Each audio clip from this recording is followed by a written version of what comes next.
कहते हैं हर दहाई में एक आसेब ज़दा मालगाड़ी रात के सन्नाटे में गुजरती है।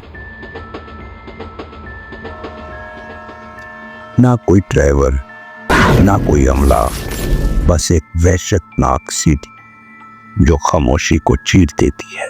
कहानी है कि उसकी खिड़कियों के पीछे चेहरे होते हैं, वो रूहें जो कभी वापस नहीं आ सकी।